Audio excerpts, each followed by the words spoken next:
I've been working my way through President Trump's 20 core promises to make America great again, and I gave him an A on sealing the southern border. I gave him an A on becoming the world's top energy producer, but on promises 7, 8, and 9, I think it's an F.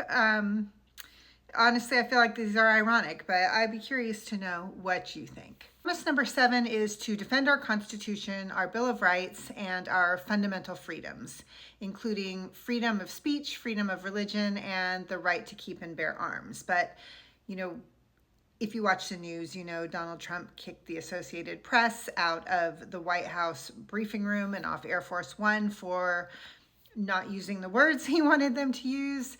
You know that he has threatened to withhold funding from schools and from states, organizations that talk about topics he doesn't like. And of course, Republican states are pretty well known now for their book bans, for banning performances like drag shows that they don't like, for censoring teachers and professors that talk about things they don't like in class. So that feels very disingenuous to me. Promise number 8 is to prevent World War III, restoring peace in Europe and in the Middle East. I don't know. We're abandoning Ukraine. Europe is certainly not going to abandon Ukraine. So, the war won't end just because the United States decides it's going to. Europe will continue to back Ukraine. The United States has talked about forcibly taking Greenland, the Panama Canal, ejecting all the Palestinians from Gaza and taking that over. Doesn't sound very peaceful to me. Maybe there's an end game. I don't see it. And then finally, ending the weaponization of the US government against American citizens.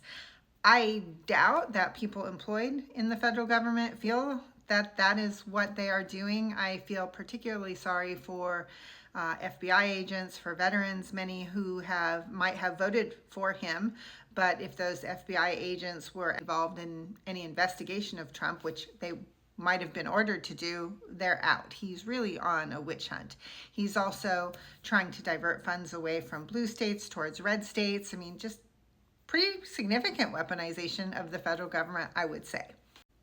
So I probably won't talk about this topic again, or at least not for a long while, because I try to stay focused on things where there's an objective measure. If they say they're going to end crime, we can measure that. We can look at crime rates. If they say they're going to bring down inflation, we can measure that. If they're going to improve the economy, we can look at job gains. We can look at GDP. On these, I don't know what a measure would be, certainly not an objective measure, but I would love to hear your thoughts on it.